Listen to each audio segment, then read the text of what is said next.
Bonjour à toutes et bonjour à tous. Merci Alexia pour la présentation. Merci aussi pour l'invitation à l'HEP de Béjune. C'est un vrai plaisir de revenir. J'étais venu il y a quelques années déjà dans votre institution. Et donc j'en avais gardé un très bon souvenir et je suis ravi d'être parmi vous. Alors, quelques mots avant de commencer. Ce que je vais essayer de partager avec vous cet après-midi, c'est le fait, ou une idée assez simple, comme quoi la recherche en éducation peut être très utile pour exercer le métier d'enseignant. Et pour ça, je vais convoquer quelques-unes de mes recherches et essayer de vous montrer comment ça peut constituer, ou comment ces recherches peuvent constituer des ressources pour l'exercice de votre travail. Alors, je dis bien de votre travail enseignant, ce qui veut dire que pour la formation, il est sans doute important que la partie qui concerne la formation à la recherche ou la formation par la recherche fasse l'objet de toutes vos préoccupations et de tout votre investissement, parce que par la suite, ça vous sera extrêmement utile. C'est un message assez simple, mais j'espère essayer de vous convaincre, en tout cas, de cette position. Je vais commencer par, donc, vous avez compris le titre, enseigner avec, et c'est le avec qui est très important. On va essayer de faire rejoindre les deux doigts qui sont à gauche. Alors, je vais commencer par une introduction. Ce n'est pas la partie la plus enthousiasmante de l'intervention, mais elle me paraissait indispensable. C'est-à-dire que, comme tout professionnel, l'enseignant, mais l'enseignante et l'enseignant, nécessitent d'avoir une prise de recul par rapport à son métier.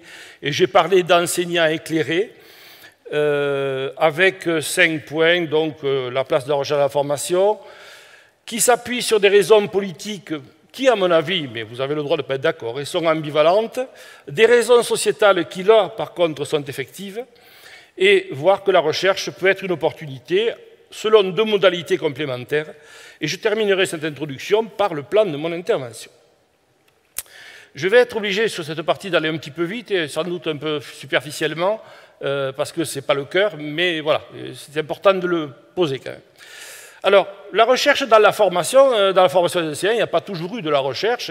Alors, si on prend les écoles normales, bon, c'était plutôt pour le primaire, mais on avait cette idée de leçon modèle, où il suffisait de... C'est un peu ce que disait monsieur le recteur, me semble-t-il.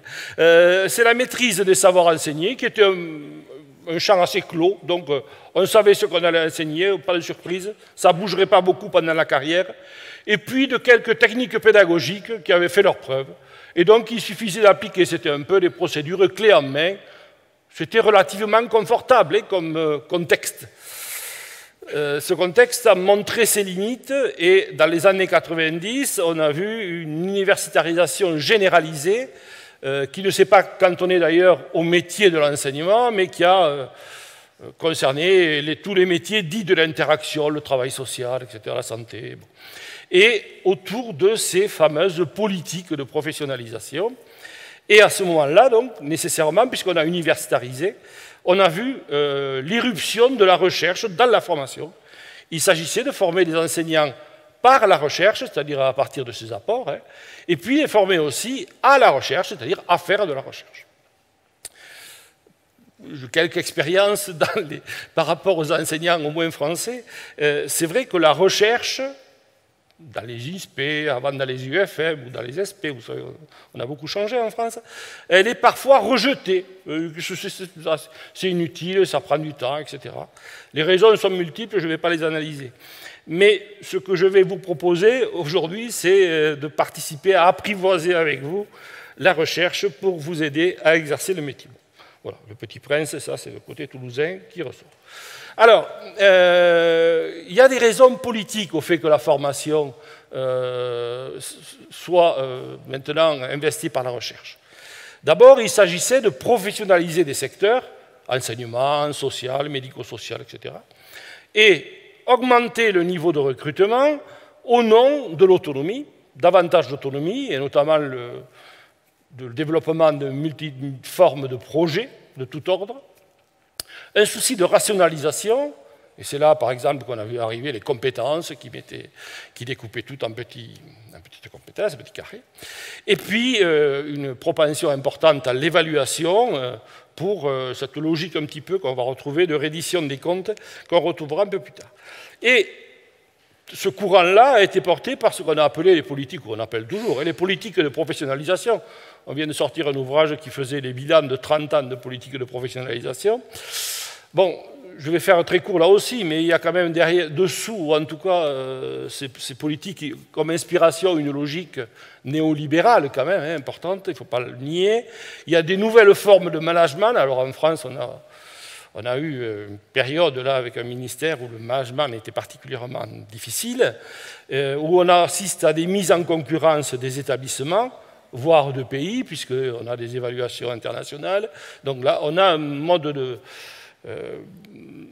fonctionnement des systèmes éducatifs. Je ne parle pas spécialement de Suisse, je connais davantage le français, le québécois, le belge, où on retrouve toujours ces mêmes tendances. Et donc après, elles sont...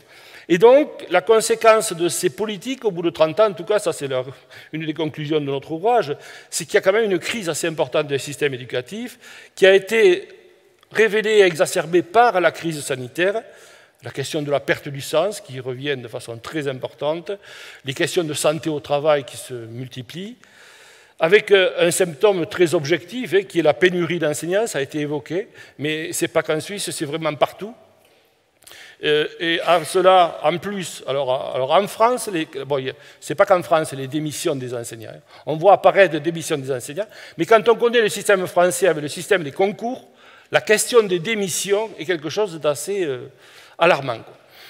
Et puis, le seul diagnostic qui est posé, et qu'on a discuté dans un ouvrage qui va sortir là maintenant, c'est la question de l'attractivité. Comment on se dit, il y a une pénurie d'enseignants, que répondent les politiques? Il faut travailler sur l'attractivité du métier. Le problème, c'est que l'attractivité du métier, c'est eux qui ont tendance à vouloir la piloter. Voilà, il faut augmenter les salaires, bon là tout le monde est d'accord, mais l'attractivité du métier, ce n'est pas que les salaires, c'est aussi le rapport au métier, etc. Et penser une attractivité du métier uniquement du point de vue des gestionnaires et des politiques, c'est peut-être pas la bonne voie si on ne donne pas la parole aux enseignants, aux formateurs d'enseignants et aux cadres enseignants. Parce que l'attractivité du métier, c'est eux qui la connaissent aussi. Voilà. Donc je fais mon petit discours sur ce point-là, mais je ne fais pas long là-dessus. Donc on a une rhétorique assez ostentatoire sur des politiques de professionnalisation, le modernisme, l'efficacité, les initiatives, etc. Donc là, le discours est très régulé, mais il faut quand même rester lucide sur les fondements qu'il y a derrière, les fondements de valeur qu'il y a derrière ces politiques en question. Voilà. Bon, je fais très court là, je pourrais faire tout l'après-midi, mais je ne vais pas faire. Alors, des raisons sociétales qui sont effectives et qui nécessitent que la recherche trouve sa place dans la formation. C'est presque des banalités, à vous qui êtes dans le secteur, de parler de ça. Mais bon, les publics ont évolué et n'arrêtent pas d'évoluer. Ça, c'est évident, les élèves. Les contextes familiaux aussi. Le rapport à la famille, à l'école, etc. a beaucoup changé. Le rapport des enfants ou des élèves avec la famille aussi a beaucoup changé. Et puis le statut social de l'école a beaucoup baissé et le statut social des enseignants aussi. Le rapport au savoir, le rapport à l'école, de façon très large, a beaucoup changé, en particulier avec l'arrivée d'Internet. Cette vérité de l'école qui est basée sur la rationalité scientifique, que nous avons tous l'habitude de se colter avec, elle entre en conflit aujourd'hui, ou en concurrence même, avec d'autres formes de vérité.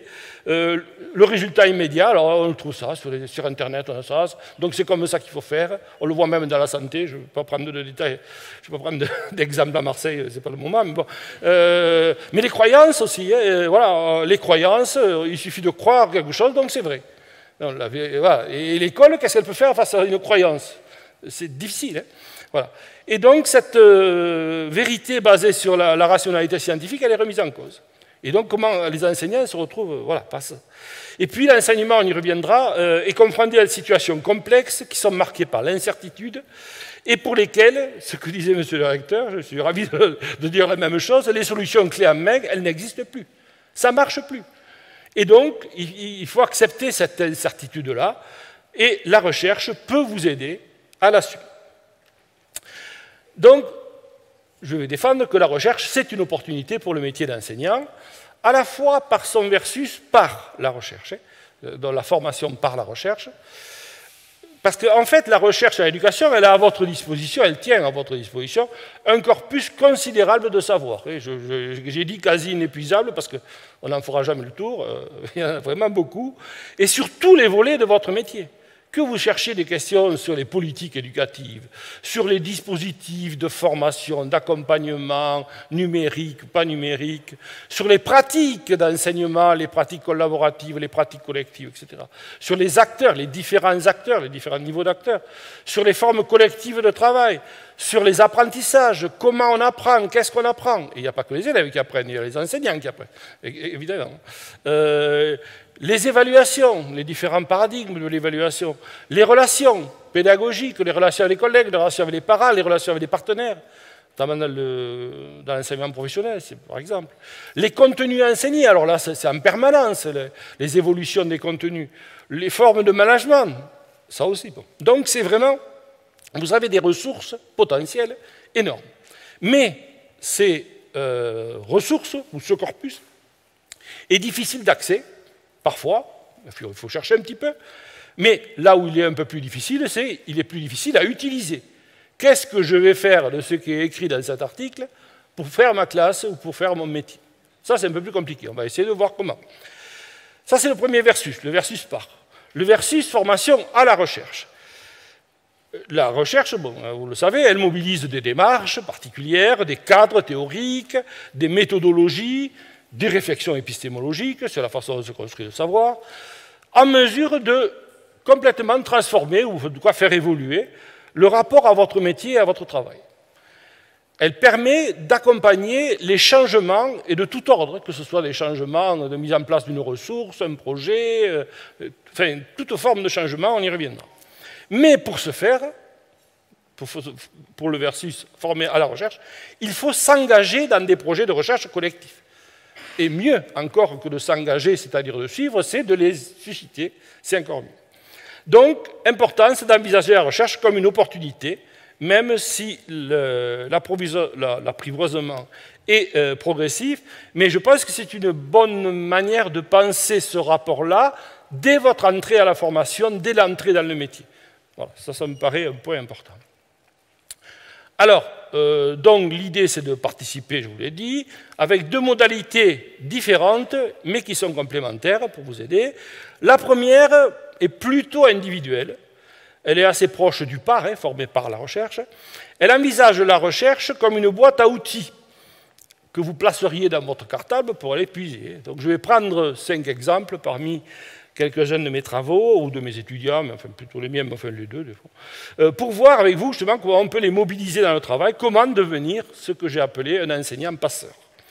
Et la seconde est plutôt collective, assez proche du A, ce qu'on vient de dire, et plutôt la recherche est envisagée comme dans son accompagnement au changement. Et là, je prends encore toujours 5 exemples dans mes travaux, pour voir comment des démarches de recherche dites participatives vous invitent à devenir un enseignant rechercheur. Je ne sais pas si le terme existe, mais je ne voulais pas parler d'enseignant-chercheur. Ça renvoie trop à autre chose. Donc là, je vous propose d'être l'enseignant rechercheur. Voilà, plutôt. Alors, mon intervention elle va suivre ce que je viens de dire, dont l'enseignant éclairé, j'espère vous avoir donné quelques petits éclairages.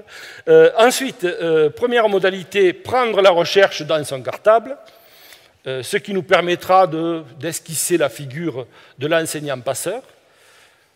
Deuxième grand volet, prendre part à la recherche, ce qui nous permettra d'esquisser la figure de l'enseignant rechercheur. Une petite synthèse avec Janus, pourquoi pas, ça nous fera échanger en tout cas. Et pour conclure, un enseignant préparé avec quelques petits conseils. C'est ça, quand on prend de l'âge, on donne des conseils. Ils ne sont pas toujours les bienvenus, mais je terminerai quand même par ça. Voilà, c'est la différence. Alors, prendre la recherche dans son cartable, je vais vous dire quelques mots de la méthodologie de la boîte à outils. On va peut-être trop long sur les méthodos. Mais après, je prends 5 exemples. Un qui porte sur les savoirs professionnels des conseillers pédagogiques ou tuteurs. Ici, je crois que ça s'appelle FE, mais c'est la même chose. Hein. Ce sont les enseignants expérimentés en établissement. Donc là, il y a une théorie qui est utile, enfin, qui me paraît utile, je vous montrerai là. Une méthodologie sur la coopération entre enseignants débutants, qui peut vous aider. Des résultats qu'on a dans un article sur les collègues formateurs. En fait, les collègues entre eux, ils s'aident dans leur développement professionnel. Ensuite, un travail sur le collectif, quand on travaille dans des collectifs de projets en particulier. Et puis une dernière illustration, c'est quand on collabore avec des collègues, il y a différents niveaux de collaboration qu'on peut essayer de préciser, et une grille d'analyse va nous y aider. Alors, rapidement sur la méthodologie de la boîte à outils, je vous ai cité quelques auteurs, je vais faire vite, ce n'est pas l'objet d'aujourd'hui, hein, mais Pierre Abardel a utilisé un concept qui s'appelle la genèse instrumentale, dans laquelle il différencie, c'est important quand même ça, c'est l'artefact qui est l'objet transformé par l'homme, qui en soi n'est pas un instrument, mais qui va devenir un instrument pour l'action par un processus d'appropriation. C'est-à-dire que quelque chose qui est fabriqué ou qui est là n'est jamais un instrument pour l'action si on ne se l'approprie pas. Et pour se l'approprier, il y a deux manières, soit on bouge, soit on fait bouger l'objet. Hein, c'est ça l'appropriation. Approprier, c'est transformer. Donc c'est soit l'artefact qui est transformé, soit l'acteur. Et donc, les résultats de recherche vont devenir ou peuvent devenir des instruments pour vos pratiques. Des outils. Alors c'est le niveau en dessus, c'est un instrument qui en plus a une intentionnalité. C'est-à-dire, on va en faire un instrument, mais on sait à quoi il va nous servir en plus. Donc, dans ce cas-là, vous comprenez bien que pour cette boîte à outils, l'importance, c'est d'arriver à faire des liens, des connexions, des traductions, des contextualisations, de choses qui sont dans des domaines un peu différents. Et donc, il est intéressant de se constituer une boîte à outils, le terme c'est boîte à outils, mais c'est plutôt des instruments, hein, dans lesquels on puisera pour en faire des outils pour son action. C'est ça l'idée.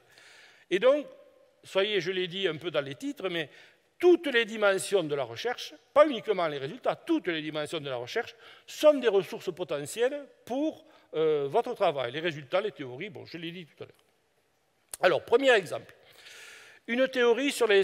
donc c'est une théorie là, qui va être utile, ça concerne les conseillers pédagogiques, donc ce que vous appelez les faits. On a été confronté à une situation qui est peut-être semblable en Suisse, c'est le syndrome de l'imposteur. C'est-à-dire que ces conseillers pédagogiques-là se disaient « mais pourquoi moi? Pourquoi j'ai été désigné? Pourquoi j'ai été choisi pour être conseiller pédagogique? Est-ce que ce que je fais est correct? Est-ce que je suis vraiment... » Parce qu'ils ont été désignés par les inspecteurs, les conseillers pédagogiques. Dans ce cas-là, c'était l'enseignement agricole. Donc, pourquoi moi? Est-ce que je ne suis pas en train de mettre à mal le projet institutionnel? Enfin, il y avait une culpabilité et surtout un manque de confiance en soi. Donc, on a travaillé avec eux et on a en fait vidéoscopé des séances de débriefing. Oui, le stagiaire fait sa séance et ensuite il y a un débriefing, bon, vous connaissez ça. Et en fait, on a mobilisé le cadre théorique de Jérôme Brunner sur la situation de tutelle qui caractérise la situation de tutelle avec 6 fonctions. Et ce qui était intéressant, ça a été de constater, je vais vous les développer ces fonctions, c'est de constater que, en fait, chacune de ces fonctions était clairement repérable dans les pratiques des conseillers pédagogiques ou des faits. En fait, c'était des monsieur Jourdain du conseil pédagogique, quoi. Ils faisaient de la situation de tutelle sans le savoir. Mais en le sachant, c'est mieux. Parce qu'en le sachant, ils étaient évidemment dans une position différente. Alors, je vous donne les différentes fonctions. La fonction relationnelle, ça va peut-être davantage parler aux faits, mais vous allez être rapidement concerné. La question de la fonction d'enrôlement, c'est-à-dire tout le travail qu'il y a au départ pour que le stagiaire entre réellement dans l'entretien.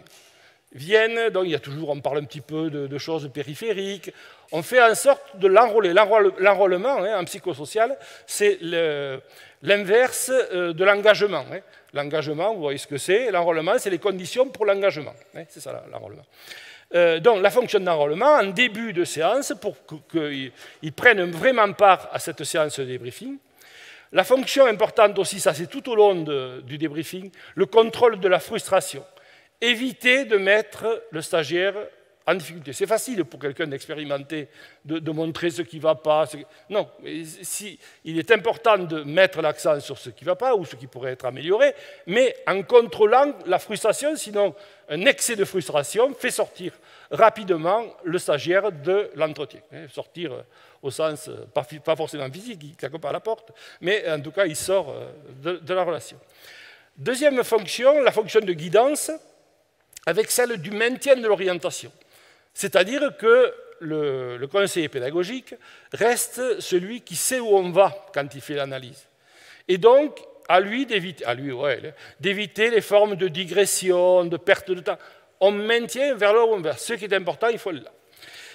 Et, un peu complémentaire, la signalisation des caractéristiques déterminantes. Ça, on le repérait très facilement dans des petits moments de synthèse, où on disait, ça, il faut le retenir. Ça, c'est important. Les faits, je suppose, se reconnaissent assez facilement dans ces cadres-là.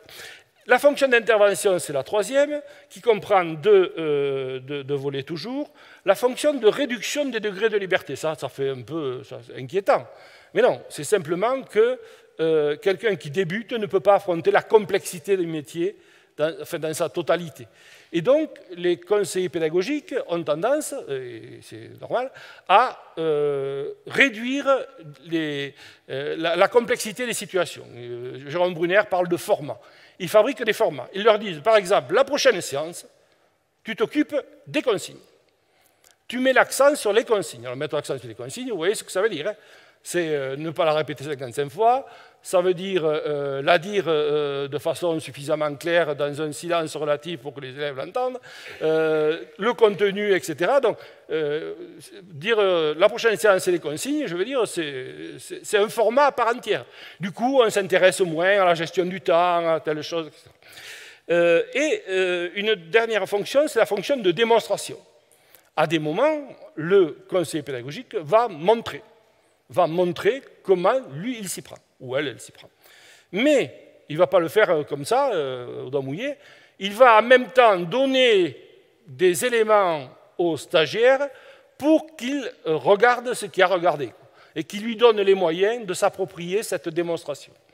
Et donc, ce que je voulais vous dire, c'est que cette théorie-là qui a l'air qui est élaborée, Jérôme Brunner, c'est pas n'importe qui, c'est quelqu'un qui a beaucoup travaillé sur ces questions-là. Quand on analyse des pratiques des conseillers pédagogiques, on se rend compte qu'on le retrouve. Donc il suffit de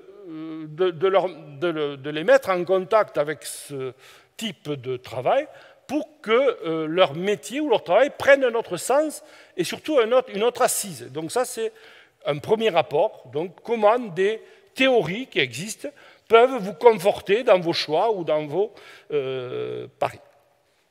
Deuxième, là, c'est plutôt une méthodologie qui a été utilisée dans une thèse et qui me paraissait importante de vous... Alors, je vous ai mis que le schéma. Le principe, il faut dire que ça a commencé toujours avec des conseils pédagogiques, là, cette fois-ci, mais là, après, non. En master, la première étape avait été faite avec des conseillers pédagogiques non expérimentés et des enseignants débutants. Donc, le principe était le même, c'est-à-dire qu'il y a un enseignant qui est doté d'oreillettes dans la classe, avec une caméra, et le conseiller pédagogique qui est à l'extérieur et qui interagit pendant la séance, qui donne des conseils pendant la séance. Alors, je passe rapidement, je vous donne les résultats secondaires, enfin, quelques résultats. En fait, on se rend compte, il dit, attention, là, derrière, il y a le garçon en vert qui est en train de faire ci. Attention, au tableau, tu as fait une erreur orthographique. Bon, ça, des petites choses comme ça sont assez facilement corrigées et ça aide. Quand ça porte sur le contenu en lisant ta définition du concept de telle chose, c'est pas clair, là, c'est un peu plus compliqué à prendre en compte. Donc, il y a des choses qui sont prises en compte, d'autres qui ne sont pas prises en compte. Mais, en fait, le master, ce qui a été gênant, c'est que c'était écrasé par la relation hiérarchique entre l'expérimenté qui, évidemment, connaissait tout, et le débutant qui avait trop de choses nouvelles pour lui. Et donc, la thèse ne s'est pas faite avec un conseiller pédagogique, qui a fait des diades conseillers pédagogiques débutants, mais avec 2 enseignants débutants. 2 enseignants débutants qui ont préparé la séance ensemble, et puis l'un l'a réalisé, l'autre a fait le tuteur, je sais pas trop, à l'extérieur. Et après, ils ont changé. La séance après, ils ont changé. Ça, c'est des systèmes de partage d'expérience qui sont extrêmement riches. Parce que là, alors évidemment, la thèse, c'était à partir de ce dispositif d'essayer de comprendre comment les enseignants débutants construisaient des apprentissages sur le mode du co-enseignement. On est sur le co-enseignement. Et donc, là, c'était extrêmement intéressant. Donc, toutes les formes de co-enseignement, alors vous n'êtes pas obligé d'avoir des caméras, des oreillettes, etc. Simplement préparer une séance ensemble, qu'il y en ait un qui la fasse, puis que l'autre observe s'il peut aller dans la classe, et puis je vous assure que vous allez apprendre énormément de choses, parce que voir sa séance faite par quelqu'un d'autre, c'est quand même relativement déstabilisant, et ça vous apprend beaucoup sur... vous allez... Évidemment, celui qui est pris dans l'action ne voit pas la séance, on ne voit pas le même film. Hein. Celui qui est assis dans son fauteuil, qui regarde une séance, et l'autre qui l'a fait devant des élèves, ce n'est pas le même film. Hein. Bon. Alors, un autre résultat. Alors ça, c'était plutôt sur des résultats, justement. Simplement, pour montrer, ça c'est plusieurs recherches que j'ai rassemblées dans un article, qui montraient qu'en fait, dans le quotidien du travail, l'enseignant apprend beaucoup des autres enseignants en particulier. Alors, c'était des petits exemples très anecdotiques qui sont plus ou moins convaincants, mais bon. Par exemple, à la photocopieuse, c'est un travail qui avait été fait avec des maternelles, bon, vous voyez, ça passe à tous les niveaux, où c'était un projet sur l'Afrique, et donc il y avait du matériel autour de l'Afrique, je passe sur les détails, dans la photocopieuse, et puis il y a une enseignante qui dit « Je t'ai piqué l'idée, je t'ai piqué cette idée ». Et en fait, qu'est-ce qu'elle a fait? Elle a pris l'idée de sa collègue, elle se l'est appropriée, et elle en a fait autre chose. Ça, c'est une forme d'apprentissage, l'imitation active, on va y revenir, qui existe beaucoup, c'est-à-dire de s'inspirer de ce que font les autres, non pas pour les copier, mais pour en faire son miel. Un autre cas, c'était un travail de groupe. C'était un projet, là c'était un collège, où un enseignant d'art plastique avait organisé des groupes pour fabriquer des blasons pour un projet, je ne sais plus très bien le projet. Donc, ils fabriquaient des blasons, et donc les groupes étaient organisés, où il y avait quelqu'un qui prenait des notes pour savoir ce qu'on décidait, et un autre qui devait en rendre compte aux autres. Vous voyez, ils avaient des rôles dans le groupe. Et la prof d'histoire et géo est rentrée pour porter quelque chose à sa collègue, et elle a vu ces groupes, ils ont échangé, et dans les recherches en histoire, elle a utilisé les mêmes groupes en les transformant, les modifiant, mais en tout cas sur ce même modèle. Un autre, toujours le même projet du collège, là, ils avaient mis en place un dispositif des délégués, quand ils faisaient leur travail sur le même projet, allaient rendre compte de l'avancée de leur projet aux autres classes. Donc ils avaient organisé qui prenaient la parole, etc. Et ce qui a été important, c'est qu'après la visite des délégués, ce qui se passait dans la classe était considérablement modifié. Les consignes n'étaient plus les mêmes, les contenus n'étaient plus les mêmes, etc. Ce que j'ai appelé rapidement le conflit socio-cognitif, mais je vais y revenir rapidement à la fin. Et un dernier exemple, c'était un atelier co-animé où il y avait un enseignant plutôt expérimenté et une enseignante débutante qui ont travaillé ensemble pour entre midi et deux sur c'était l'écriture d'un scénario pour présenter le collège, quelque chose comme ça.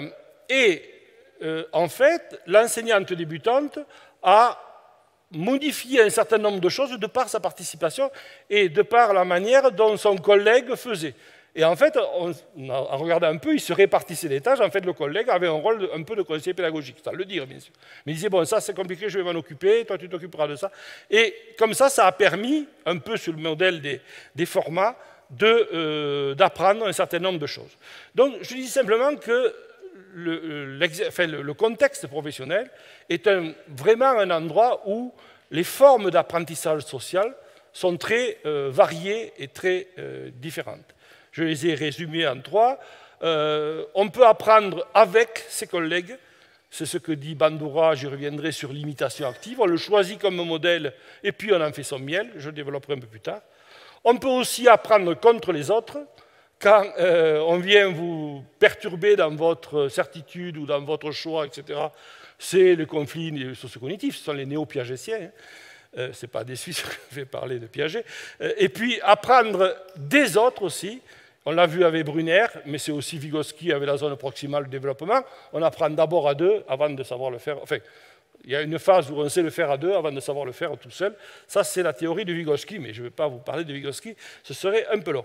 Mais simplement, sachez que dans l'exercice de votre travail, en vous confrontant de manière très différente avec vos collègues, vous allez pouvoir apprendre plein de choses. Et il suffira ensuite de se dire que finalement, ça renvoie à cet apprentissage social. Donc, quand on arrive à mettre des mots et des concepts dessus, ça aide beaucoup. Ah, ça c'est un autre travail sur le collectif. Alors, ça, ce modèle-là, qui est en deux parties, il y a 2 diapos, c'est pour ça que j'ai mis 1 et 2, est parti sur une recension des écrits qui portaient sur les formes collectives de travail dans tous les domaines. Et je l'ai transposé pour en faire un modèle au niveau des collectifs d'enseignants.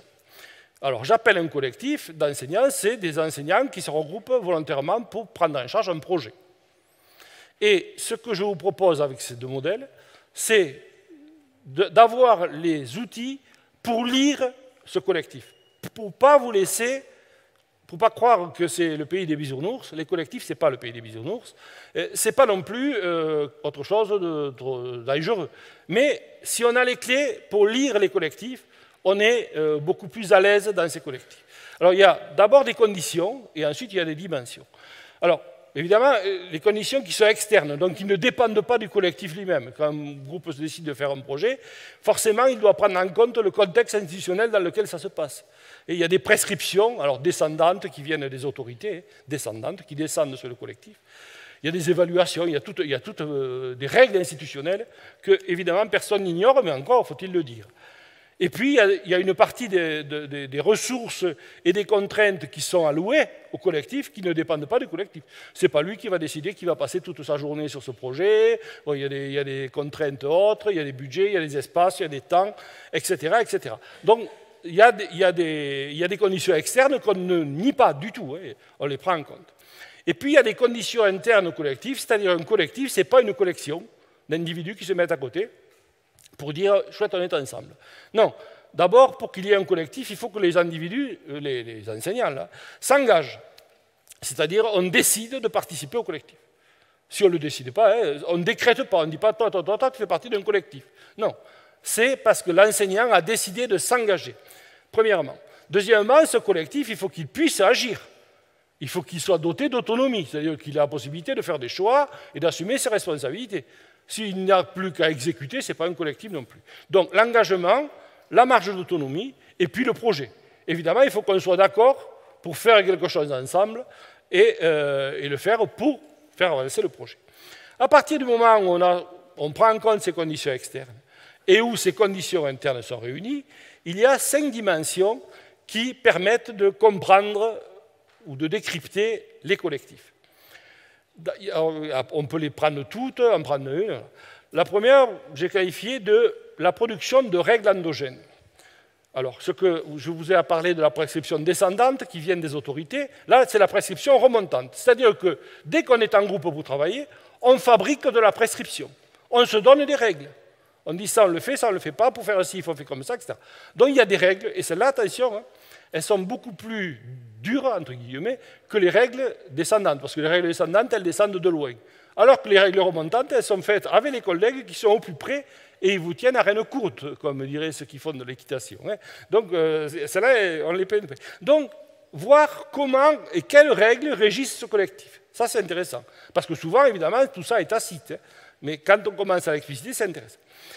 Un autre point qui est intéressant à voir, c'est comment se construisent les accords. Comment sont prises les décisions. Est-ce qu'il y a un leader et tout le monde suit?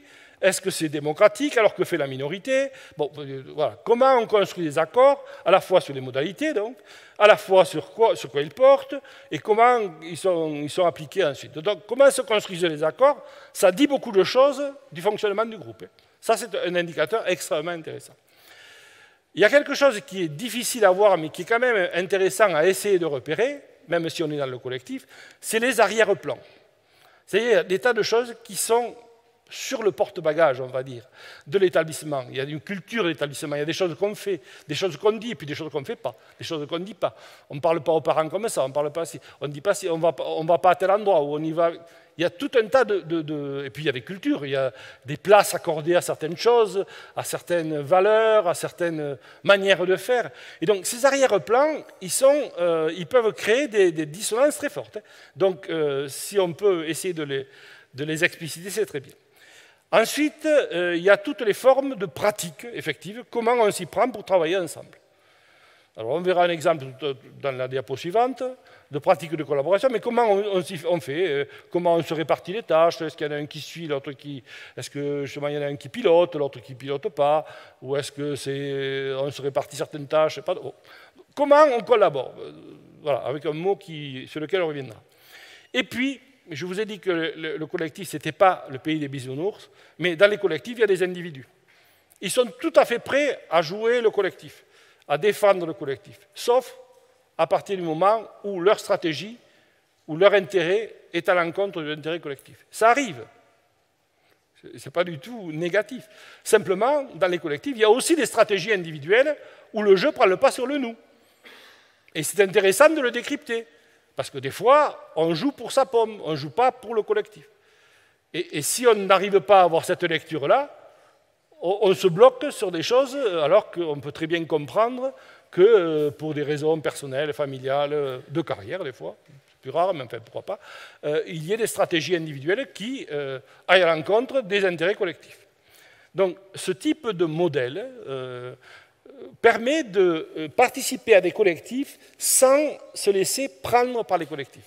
Ça me paraît un point important pour vous. Donc voilà, si ça peut vous aider. Et puis le dernier des 5 premiers outils, c'est une grille d'analyse qu'on avait élaborée à partir d'un travail sur la collaboration entre des enseignants, des profs documentaires, je ne sais pas si vous avez l'équivalent, des enseignants qui s'occupent de documentation, et d'autres enseignants pour essayer de comprendre comment ils travaillaient ensemble, notamment quand ils allaient au centre documentaire, etc. Et en fait, on est arrivé à construire, à partir de l'analyse des pratiques, des discours, etc., je passe sur la méthode, à construire un certain niveau. Alors, je m'y collaborer entre guillemets parce que vous voyez qu'il y a 5 verbes qui sont candidats au terme. Donc, le mot n'est pas trop important, c'est simplement pour le qualifier. Mais simplement, il y a des niveaux de collaboration plus ou moins importants. Le premier, c'est simplement quand on cohabite ensemble dans une pièce censée, ou dans une salle de cours, par exemple, dont les enseignants ils sont simplement coprésents. Ils sont ensemble là. L'élève, lui, s'il a 2 enseignants, il faut qu'il fasse le lien, parce que personne ne le fait à sa place. Les savoirs qui sont dispensés, ils sont juxtaposés. Chacun dispense les siens. Voilà. Et s'il y a des évaluations, chacun évalue la sienne. Donc, c'est tout à fait indépendant. Donc, on est dans la cohabitation, presque au sens politique. Je pense à l'expérience française des cohabitations, où alors vraiment, chacun fait ça. Voilà. On joue chacun de son côté, quoi. Bon, mais on est ensemble. Il y a une unité spatiale, on va dire. Coordonnées. Alors là, ça monte un peu, le degré de collaboration est plus élevé. On parle, là, il y a une information réciproque. Les enseignants se disent, voilà, moi je vais faire ça et toi, qu'est-ce que tu vas faire, voilà. Donc là, on s'informe réciproquement de ce qu'on va faire. L'élève, du coup, comme les enseignants ont échangé, il se trouve un peu aidé pour faire des liens entre les savoirs qui sont dispensés par A et par B.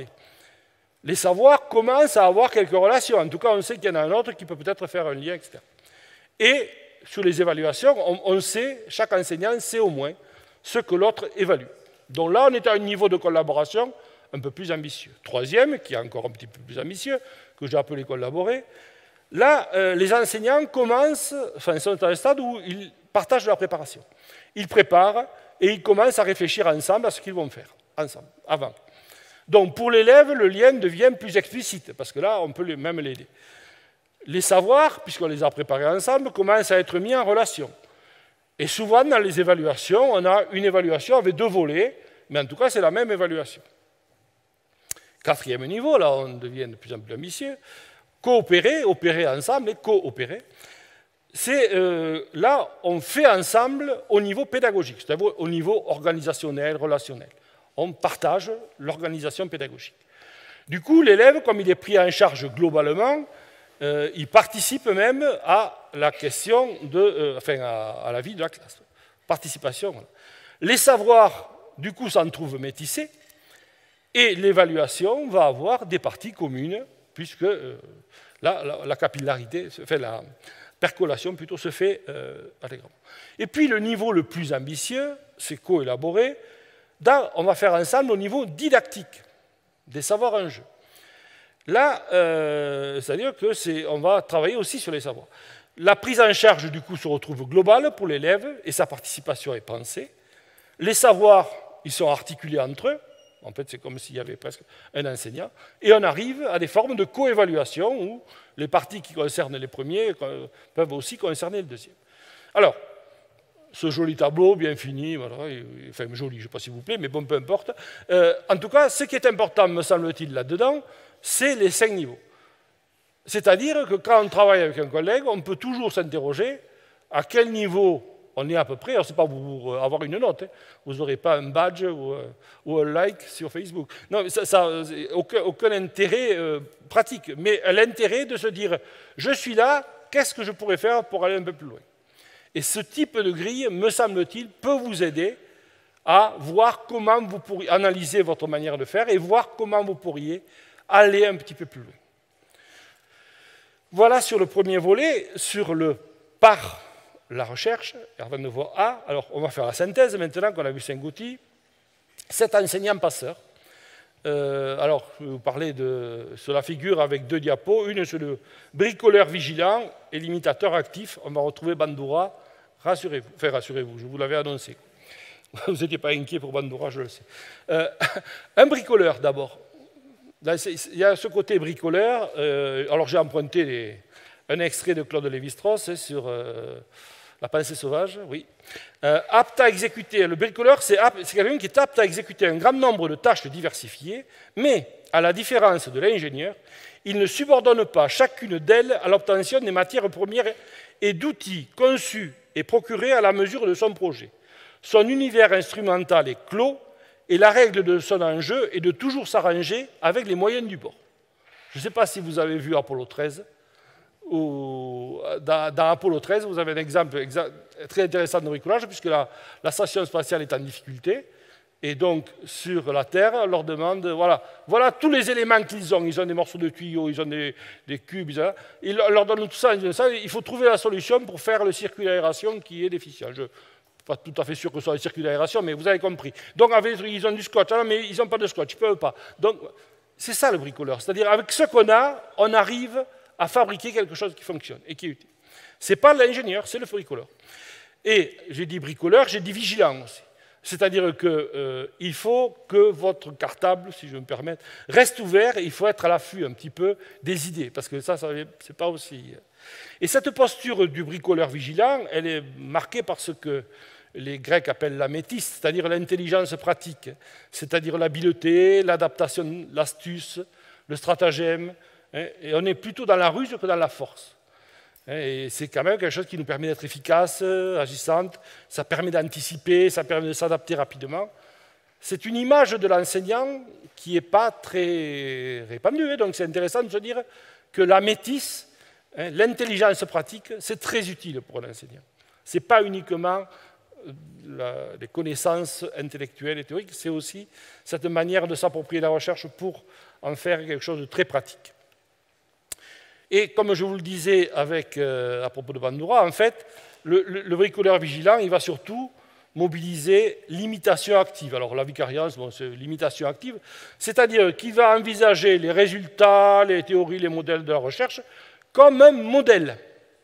Parce qu'en fait, pour que je puisse imiter quelque chose, il faut que je sois persuadé que l'autre, ou que ce que je veux imiter, est imitable. C'est-à-dire que j'accepte de lui donner le statut de modèle. Si je pense que c'est peu intéressant, je n'aurai aucune envie de l'imiter. Donc il faut le choisir. C'est la première... C'est-à-dire, ce qu'a trouvé cette recherche-là, Ça va m'être utile. Mais ça veut dire que j'accepte de le prendre comme modèle. Donc ça, c'est un premier point. Donc c'est potentiellement imitable pour le transformer. Après, je le prends et puis je le transforme. Imitation active, ce n'est pas imitation passive. On le prend et on le transforme, on en fait son bien. On le transforme en ressource, en instrument et en outil. Donc, pour ça, la phase 1, c'est la plus difficile, mais c'est la plus importante. Il faut faire des liens. Il faut arriver à trouver dans l'article de tel auteur une idée qui va vous être utile par rapport à ce que vous avez fait. Alors ça, ce lien-là, il se fait quand on prépare, mais il se fait pendant le footing, sous la douche, enfin, dans la voiture. C'est assez... voilà. C'est pour ça que je vous dis, c'est assez proche du Eureka. Tout d'un coup, on cherche une idée, bam, on fait le lien avec un article qu'on a lu, avec un bouquin qu'on a regardé. Voilà. Et c'est là où la recherche est intéressante, mais évidemment, cette partie-là est... comment dire, ça fonctionne, ça connecte ou ça ne connecte pas. Et voilà. Quand on trouve, par contre, la deuxième phase est très jouissive, quand on a réussi à faire un lien, on dit « Ah, j'ai trouvé ça », et après, qu'est-ce qu'on fait? On traduit, on contextualise, on adapte, on bricole, et on en fait un outil qui va nous être utile en l'ayant emprunté à quelqu'un d'autre qui en sera ravi d'ailleurs. Il n'y a pas d'autre contrainte. On a eu l'idée, même si on la déforme, si on la transforme, peu importe. L'important, c'est qu'après, ce soit efficace pour votre travail. Mais vous aurez trouvé la source dans les travaux de recherche, et c'est utile pour ça. Donc ce sera utile, ce sera efficace, personne n'en demande davantage. Ça, c'est la première partie, le premier volet, donc c'était formation plutôt par, et le par. Là, on est plutôt sur le A. Donc là, c'est prendre part à la recherche. Donc là, ce n'est pas aller chercher ce qui est fait, c'est participer, prendre part. Donc, quelques mots sur la recherche-intervention, qui est une démarche participative parmi d'autres. C'est celle que j'utilise, dont je vous en dis 2 mots. Mais 2 mots, hein, je ne vais pas vous faire ça va être rapide. Et puis, je prendrai 5 exemples, qui ne sont pas tous issus de l'enseignement, mais le premier ne l'est pas, mais bon. Vous verrez qu'ils peuvent vous être utiles quand même, etc. Donc, je ne les cite pas, on va les voir. Alors, la recherche-intervention, c'est une démarche de recherche que je vous présente rapidement. Elle s'appuie sur un parti pris épistémologique d'abord. Je vous le dis quand même parce qu'on a un peu théorisé. La démarche, c'est l'idée que la science et l'action ne sont pas totalement étrangères. C'est-à-dire qu'il y a la possibilité d'articuler la science et l'action, de les articuler, et même que la science enrichisse l'action et que l'action enrichisse la science. Donc ça c'est un premier parti pris qui n'est pas partagé par certaines épistémologies. Nous, on fait le choix de dire que la recherche peut amener les choses à l'action et l'action peut amener les choses à la recherche. Et un deuxième engagement qui est un engagement politique, c'est-à-dire le rôle de la recherche dans la société. C'est-à-dire de ne pas avoir une recherche qui soit exclusivement cantonnée dans sa tour d'ivoire ou dans ses laboratoires, mais qu'elle ait une fonction sociale utile. Donc ça, c'est les 2 partis pris qui sont fondateurs de notre travail. Alors, ensuite, qu'est-ce que c'est la recherche-intervention? C'est une démarche de conduite et d'accompagnement du changement. Alors, le changement qui soit subi, alors subi comme une réforme, par exemple, ou le changement subi, mais on peut très bien accompagner ce changement par un tas de choses, ou alors choisi, on veut faire un projet pour mettre en place un nouveau dispositif, une nouvelle filière, je ne sais pas trop, voilà, au sein d'organisations sociales ou professionnelles. Donc, c'est au service du changement. Donc, au départ, on n'intervient jamais si on ne nous demande pas de venir participer. On ne fait pas de l'ingérence, on ne dit pas, voilà, on a décidé qu'on allait vous accompagner à faire ça. Non, si l'équipe juge utile que notre participation ou notre intervention puisse les aider et soit volontaire, donc il y a une demande et après on travaille avec eux, on négocie le passage de leur demande, de leur contact, à la formalisation qui est une commande. Et cette commande, c'est-à-dire où on se met d'accord, c'est un contrat en fait, où on est d'accord sur ce qu'on fait, ce qu'on ne fait pas, vers où on va, etc. Et cette commande, elle respecte les 3 visées qui sont celles de la recherche-intervention. Une visée transformative, ce qu'on appelle le pour. Et ils nous ont demandé de venir pour qu'on les aide à produire des ressources, à évaluer, à créer quelque chose, etc. Bon, donc on va contribuer au changement, ça c'est un volet important, c'est un objectif important, hein. Contribuer au changement, apporter une avancée à la demande qui était formulée au départ.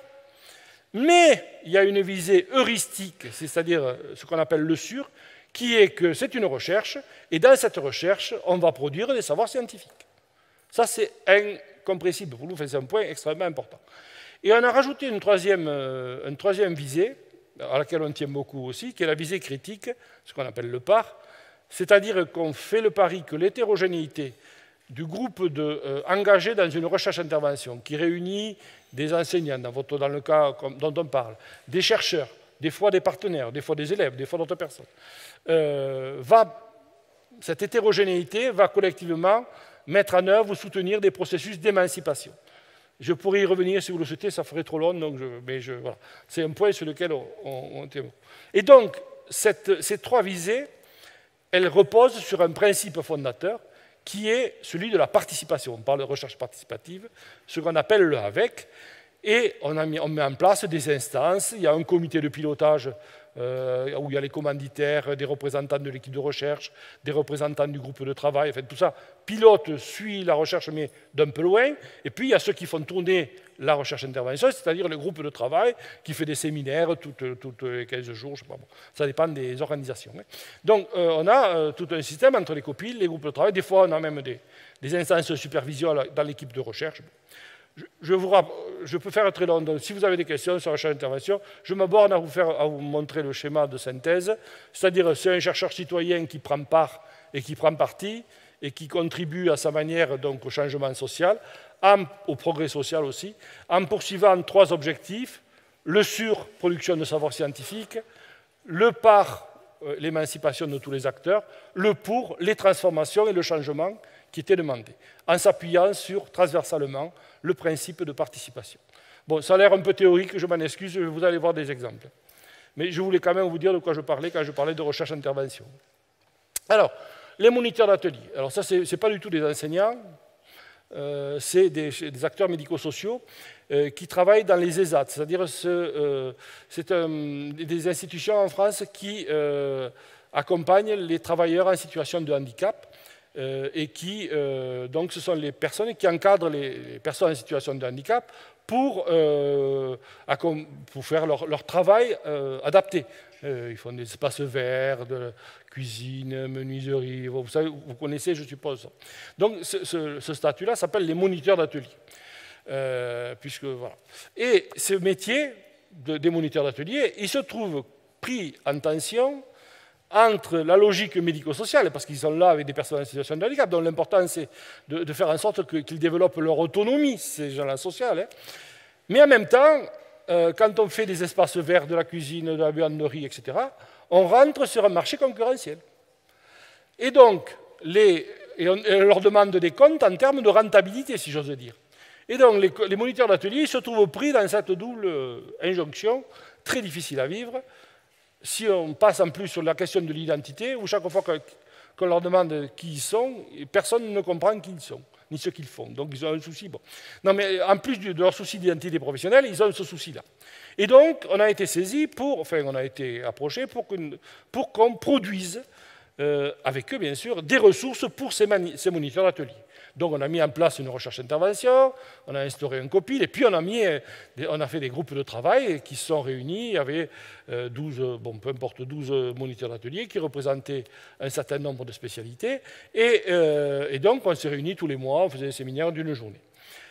Comment ça s'est passé? On a commencé à analyser ce métier avec eux, avec nous, chercheurs, et eux, acteurs.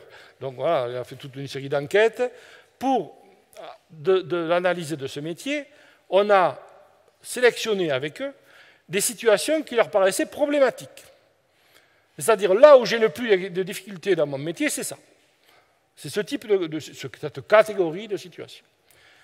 À ce moment-là, on a mis en place un système de vidéoscopie, c'est-à-dire qu'ils se sont organisés pour filmer leurs collègues dans ces situations-là.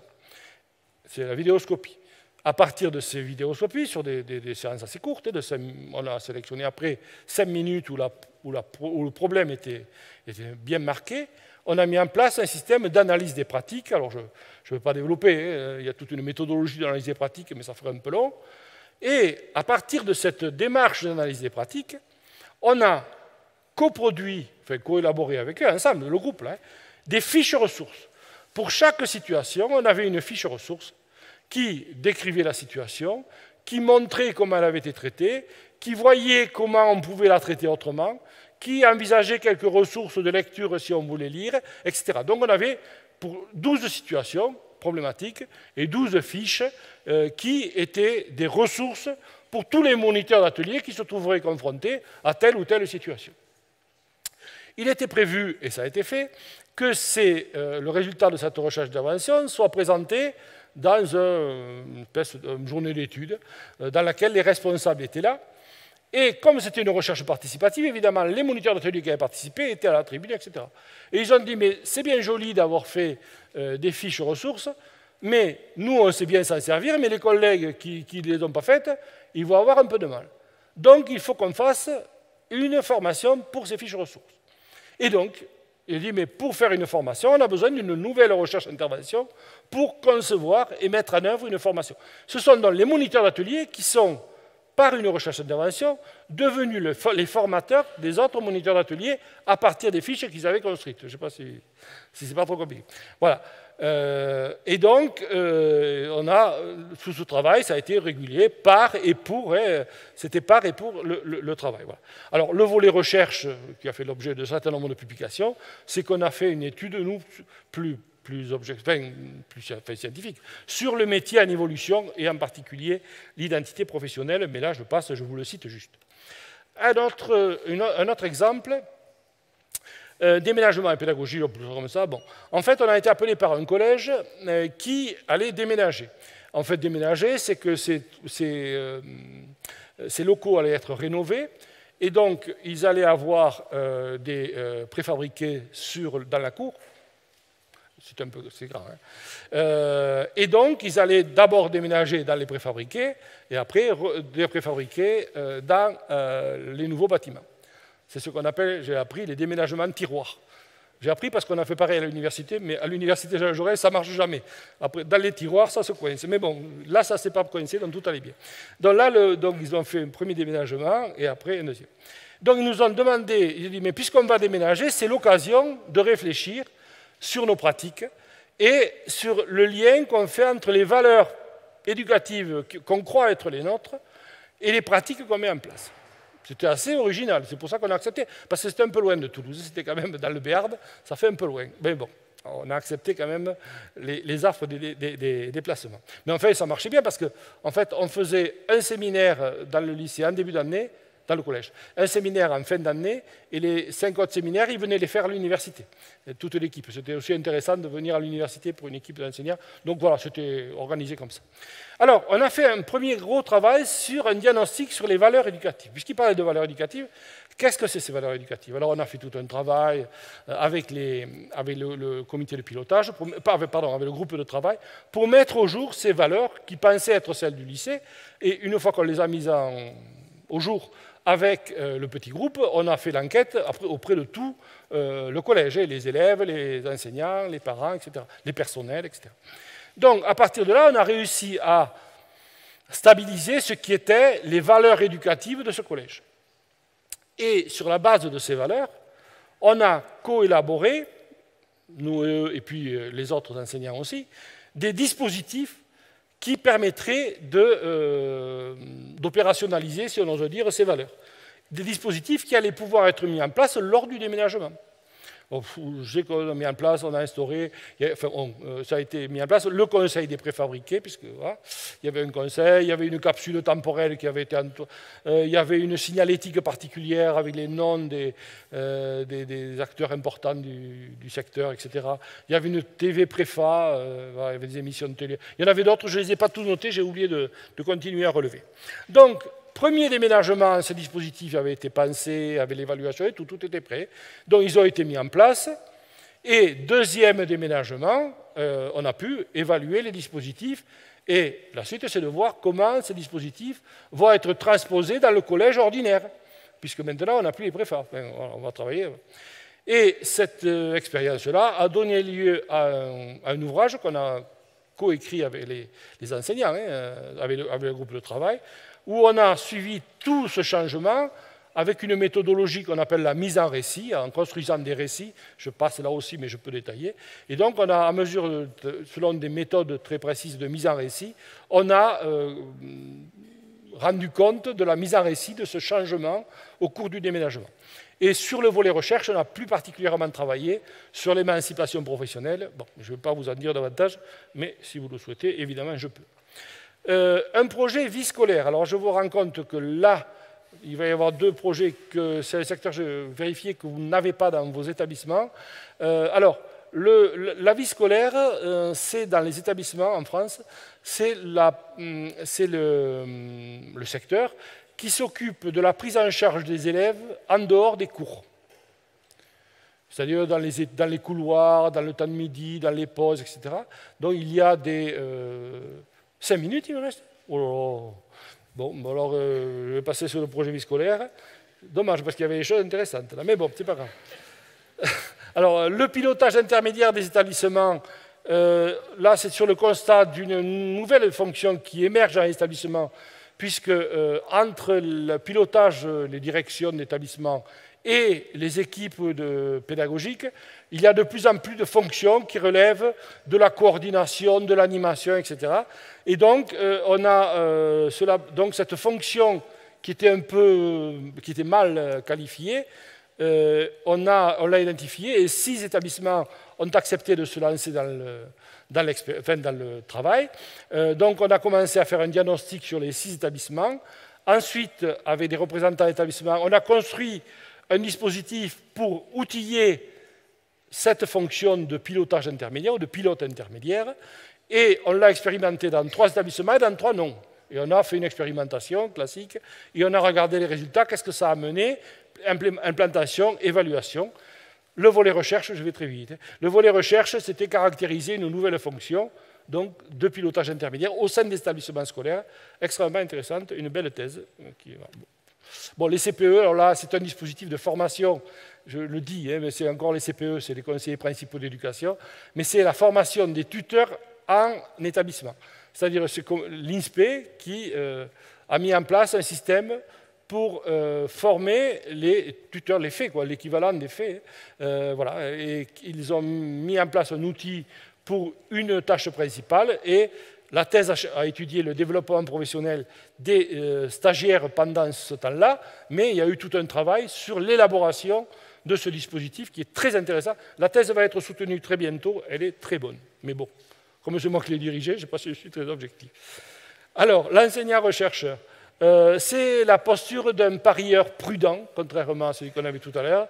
Alors, Florent Champy parle des pratiques enseignantes comme des pratiques prudentielles, c'est-à-dire qu'elles sont confrontées à des problèmes singuliers et complexes, dans un contexte de forte incertitude, on l'a dit rapidement au début, mais c'est des problèmes qui sont posés pour lesquels une application de savoir formalisé, les solutions clés en main, ça ne marche pas et ça peut même générer des catastrophes. Enfin, je reprends ce qu'il dit. Donc, ça demande de prendre le risque. Et en fait, les pratiques enseignantes, on est obligé de faire des paris face à l'incertitude des situations. Donc, on fonctionne par paris. Et évidemment, avant de faire un pari, ce n'est pas fait au doigt mouillé les paris. Il y a des délibérations pour savoir, quand je fais un pari, qu'est-ce que je privilégie. Est-ce que je privilégie, par exemple, quand le savoir et l'élève sont parfois en contradiction, il faut choisir. Il faut choisir. Et donc, quand on fait un pari, on dit, est-ce qu'on sauve l'élève, est-ce qu'on va aussi loin dans le savoir qu'on voudrait? C'est pas rien, ces délibérations. Mais donc, cette idée de pari me paraît une idée extrêmement importante à garder, parce que c'est comme ça, de plus en plus, que fonctionne le métier d'enseignant. Donc, il faut s'adapter à la singularité de chaque cas. Et là, c'est plus l'amétisme, mais c'est plutôt la phronésis, c'est-à-dire la sagesse pratique qui est à l'œuvre, et qui, elle, est marquée par la prudence. Évidemment, on fait des paris, mais on est prudent. Donc, le parieur prudent et recherche participative, oser parier, il faut oser parier pour concevoir, inventer les paris, les éprouver concrètement, en mode sécure, en faire son miel. Le rôle des autres est très important dans ces paris-là, des autres enseignants, des chercheurs, des participants. Le collectif, il contraint, mais attention, on l'a vu qu'il contraignait avec la prescription remontante, mais aussi il protège, il autorise, il facilite, il permet. Ça sert un collectif. Et là, l'importance du sentiment d'efficacité professionnelle, que j'ai emprunté un peu à Bandura pour le mettre dans le secteur professionnel, c'est que je me sens en mesure de maîtriser une situation professionnelle aussi parce que les autres me font savoir qu'ils m'en croient capable. C'est-à-dire que c'est pas, quand on se lance, on ose affronter une situation professionnelle, c'est aussi parce que vous avez eu des indicateurs, principalement de la part des autres, c'est social, que vous êtes capable de le faire. Et ça, c'est extrêmement important, ce sentiment d'efficacité professionnelle, pour oser affronter certaines situations. Et les autres, c'est les collègues, c'est les élèves, c'est la hiérarchie, c'est les élèves, c'est les parents, c'est parfois les proches. Donc, le sentiment d'efficacité professionnelle, ça aide. Bon. Alors, Janus, enseignant débutant. Alors là, Janus, donc vous connaissez Janus, je passe. Je trouve qu'il y a des proximités importantes avec l'enseignant, le bâton, puisque c'est la direction éducative, la clé des savoirs, le passage pour les élèves, les portes et l'orientation, le commencement de l'entrée dans le métier. Bon, c'est le rapport au temps, articuler le passé du savoir, de la transmission, et l'avenir, celui des élèves, celui de l'invention. Et donc, il y a deux visages comme articulation entre travail enseignant et recherche. Ces deux visages, c'est le passeur et le rechercheur. Les liens avec l'existant pour le transformer, c'est plutôt individuel. L'invention du nouveau pour l'éprouver, c'est plutôt collectif. Et puis l'importance d'une dialectique entre le dedans du contexte scolaire et le dehors que peut procurer la recherche. C'est le bricoleur vigilant versus parieur prudent. Rester en alerte, assumer d'être iconoclaste dans ses liens. Oser tenter mais sans jouer à l'apprenti sorcier. Importance d'une dialectique entre l'ancien, ce qu'on connaît, ce qu'on maîtrise, et le nouveau, l'invention, la découverte. Et puis, métis, phronésis, sacré enjeu, mais entretenir l'enthousiasme, le bon sens, le pragmatisme, l'astuce, l'audace, maintenir une sagesse pratique, une certaine prudence, et puis, importance d'une dialectique entre la passion et la raison, ce que je vous souhaite pour votre métier. Est-ce que j'ai le temps de conclure? Allez, j'ai quelques petits conseils. Donc, j'ai pris un peu tout le monde, à Nougaro, au rugby, au porc-épic, à Robert Zemeckis et à Alexia Stumpf, que des personnes célèbres. Alors, Claude Nougaro, je reprends l'avenue vers l'école, mon cartable est bourré de coups de poing. Ici, si tu codes, tu gagnes. Même les mémés aiment la castagne. Donc ça, c'est extrait de Toulouse. Donc évidemment, dans ce métier, il faut foncer. Il faut affronter le métier, il faut affronter les situations. Surtout ne pas subir. Les élèves, les parents, les collègues, les hiérarchies. Il y a des candidats pour faire subir. Donc voilà, essayez de foncer. Et, comme j'essaie de vous le dire, la recherche, elle fournit des ressources. Elle contribue à vous armer. Voilà, le taureau Nougaro, c'est lui qui a fait ce dessin. Voilà. Emprunter au rugby aussi, parce que le collectif, c'est important. Bon, évidemment, à Toulouse, le rugby, c'est dans les gènes. Mais c'est important de mobiliser la force du collectif.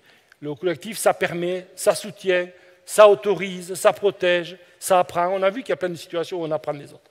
Dans la recherche, elle permet de décrypter les collectifs pour ne pas se laisser emprisonner. C'est important, mais il ne faut pas se laisser emprisonner. Le porc-épic, alors je ne sais pas si vous connaissez Schopenhauer, mais j'aime bien, alors je vous l'ai donné. Par une folle journée d'hiver, une bande de porc-épics se serraient étroitement les uns contre les autres pour se protéger contre l'âpre température. Mais tout aussitôt, ils ressentirent les atteintes de leur piquant, ce qui les fit s'éloigner les uns des autres. Quand un nouveau besoin de se réchauffer, les yeux encore rapprochés, le même désagrément se répéta. Ils se trouvèrent ballottés entre les deux mots, jusqu'à ce que, s'étant suffisamment écartés, ils se sentirent enfin plus à l'aise. En fait, on ne peut ni vivre seul, ni vivre en promiscuité. Et il s'agit de trouver, nous enseignent les porc-épics, la bonne distance, où l'on peut se supporter tout en restant utiles les uns aux autres. Et je pense que c'est la même chose dans le travail. Il faut construire la bonne distance avec ses élèves, avec ses collègues, avec sa hiérarchie, avec les parents d'élèves, et même avec son métier. C'est une autre forme de distance. Et la recherche est très utile pour ça, parce qu'elle joue sur la dialectique intériorité du métier, extériorité. Et on l'a vu avec Janus. Il ne reste plus que deux. Robert Zemeckis, le film Seul au monde, que vous avez peut-être vu. J'ai rajouté quelques vers de Brel. On est sans que la gloire invite sans raison, mais quand meurt le hasard, quand finit la chanson, on se retrouve seul. Alors, c'est vrai que Michael Huberman avait développé l'image de l'enseignant loup solitaire. Bon, elle est un peu datée. Mais dans tous les cas, il y a quand même un côté qu'on ne peut pas nier. À un moment, l'enseignant est seul, devant ses élèves, face aux parents, face à la hiérarchie. Ça, c'est sûr, il est seul. Mais, en revanche, il n'est jamais isolé ni démuni. Et, en particulier, la recherche permet de tirer des fils pour lui empêcher. Bon, je termine avec Alexia. Il y a deux messages. j'ai pas de dividende, rassurez-vous, sur le nombre de ventes considérable. Donc, fais ce qu'il te plaît dès que tu le peux, donc traduis professionnellement, ça c'est dans la bande orange. La liberté pédagogique qu'il convient de préserver, de protéger, d'exercer, ça, il ne faut pas accepter qu'elle soit négociée, la liberté pédagogique. C'est le fondement du métier d'enseignant, donc ça, battez-vous toutes vos forces. Et le meilleur est à venir, l'avenir c'est votre carrière, et le meilleur est dans la confiance dans ses lendemains, voilà, et donc, mais dans la confiance, dans une carrière qu'on vous souhaite le plus heureuse possible, mais avec la recherche, c'est ce que j'ai essayé de vous dire un peu au pas de course sur la fin, et je m'en excuse, mais je vous remercie de votre attention.